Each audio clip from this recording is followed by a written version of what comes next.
തിരുവനന്തപുരം ബാലരാമപുരത്തെ 2.5 വയസ്സുകാരിയെ കൊലപ്പെടുത്തിയ കേസിലെ പ്രതി ഹരികുമാറിനെ പോലീസ് കസ്റ്റഡിയിൽ വിട്ടു. 3 ദിവസത്തേക്കാണ് കസ്റ്റഡിയിൽ വിട്ടത്.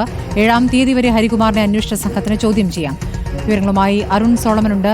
അരുൺ, ഇപ്പോൾ 3 ദിവസത്തേക്ക് ഹരികുമാറിനെ കസ്റ്റഡിയിൽ വിട്ടിരിക്കുന്നു. നേരത്തെ പരസ്പര വിരുദ്ധമായി കാര്യങ്ങൾ പറയുന്നു എന്നാണ് പോലീസ് പറഞ്ഞിരുന്നത്. മാത്രമല്ല മാനസിക പ്രശ്നങ്ങൾ എന്തോ നേരിടുന്നുണ്ട് എന്നൊരു തോന്നലും പോലീസിനുണ്ട്. ഇനിയിപ്പോൾ ഈ 3 ദിവസത്തെ ചോദ്യം ചെയ്യലുമായി ബന്ധപ്പെട്ട് പോലീസിന്റെ പ്രതീക്ഷ എന്താണ്?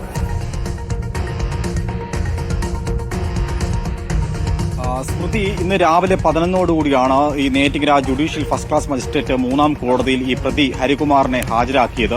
ഇതിൽ ഏറ്റവും നിർണായകമായ ഒരു പ്രധാനപ്പെട്ട കാര്യം, ഈ കേസുമായി ബന്ധപ്പെട്ട് ഇതുവരെയും ശാസ്ത്രീയമായിട്ടോ അല്ലെങ്കിൽ സാക്ഷികളോ ഒന്നും തന്നെ പോലീസിന് കണ്ടെത്താൻ കഴിഞ്ഞിട്ടില്ല എന്നുള്ളത് തന്നെയാണ്. അത്തരത്തിലൊരു വെല്ലുവിളി ഈ കേസുമായി ബന്ധപ്പെട്ട് കഴിഞ്ഞ 5 ദിവസമായി അന്വേഷണ സംഘം അത്തരത്തിലൊരു വെല്ലുവിളിയുമായിട്ടാണ് മുന്നോട്ട് പോയിക്കൊണ്ടിരിക്കുന്നത്. അതുകൊണ്ട് തന്നെ ഇന്നിപ്പോൾ ഹരികുമാറിനെ കസ്റ്റഡിയിലെടുക്കുമ്പോൾ വളരെ നിർണായകമായിട്ടുള്ള ഒരു വഴിത്തിരിവ് പോലീസ് പ്രതീക്ഷിക്കുന്നുണ്ട്. ആദ്യം 1.5 ദിവസം ഹരികുമാർ കസ്റ്റഡിയിലിരുന്നപ്പോൾ പരസ്പര വൈരുദ്ധ്യമായിട്ടുള്ള മൊഴിയാണ് നൽകിയിരുന്നത്. പ്രതി കുറച്ച് വർഷങ്ങളായിട്ട് മാനസിക രോഗത്തിന് മരുന്ന് കഴിക്കുന്നുണ്ട് എന്നുള്ളതും പോലീസ് കണ്ടെത്തിയിരുന്നു. ഇന്നിപ്പോൾ മജിസ്ട്രേറ്റ് ഷിജു AF ഈ കേസുമായി ബന്ധപ്പെട്ട് പ്രതിയെ പുറത്തിറക്കി കുറച്ച് കാര്യങ്ങൾ തിരക്കി. അതിൽ പ്രധാനമായും ഈ പ്രതിയുടെ മാനസിക ആരോഗ്യത്തെക്കുറിച്ചാണ് മജിസ്ട്രേറ്റ് ചോദിച്ചത്.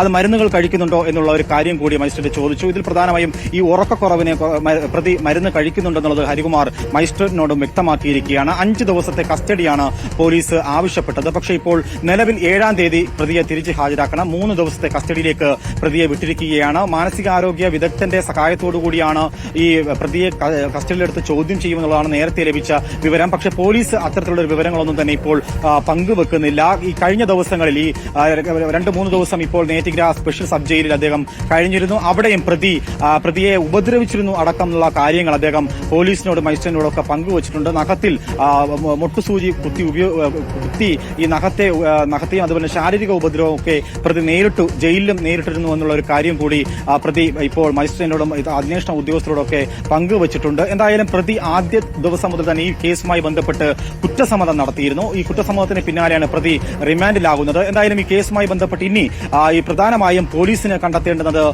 ഒരു ശാസ്ത്രീയമായിട്ടുള്ള തെളിവുകളാണ്. ഇതിന്റെ അടിസ്ഥാനത്തിൽ ഈ കുഞ്ഞിന്റെ അമ്മ ശ്രീധുവിന്റെയും അതുപോലെ തന്നെ ഈ ജോത്സ്യൻ ശംഖുമുഖം ദേവിദാസന്റെയും ഫോണുകൾ, ഈ വാട്സ്ആപ്പ് ചാറ്റുകളൊക്കെയും അക്കൌണ്ട് വിവരങ്ങൾ, സാമ്പത്തിക തട്ടുമായി ബന്ധപ്പെട്ടുള്ള അക്കൌണ്ട് വിവരങ്ങൾ അടക്കമുള്ളവ പരിശോധിച്ചു വരികയാണ്. ശരി അരുൺ, ഏതായാലും ഈ കേസിൽ ഹരികുമാർ ഒറ്റയ്ക്കാണോ, കൂടുതൽ പ്രതികളുണ്ടോ എന്നുള്ള അന്വേഷണത്തിലേക്കാണ് ഇപ്പോൾ പോലീസ് നീങ്ങുന്നത്. അരുൺ സോളമനാണ് വിശദാംശങ്ങൾ നൽകിയത്.